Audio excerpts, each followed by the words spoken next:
গ্রামের শেষ প্রান্তে ছিল একটা পুরনো বাড়ি। চারদিকে জঙ্গল, সামনে ভাঙা পুকুর, আর বাড়িটার ছাদে সব সময় কালো কাক বসে থাকত। সন্ধ্যা নামলেই কেউ ওই পথে যেত না। সবাই বলতোটা ভূতের বাড়ি। অনেক বছর আগে সেখানে থাকত এক বৃদ্ধা। সে নাকি খুব একা ছিল। এক ঝড়ের রাতে হঠাৎ করে সে মারা যায়। তারপর থেকেই শুরু হয় অদ্ভুত ঘটনা। রাতে কেউ কেউ দেখত বাড়ির ভেতর লণ্ঠনের আলো জ্বলছে।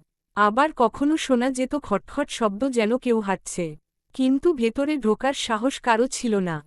একদিন সাহসী এক ছেলে, নাম তার রতন, ঠিক করল সে সত্যিটা জানবে।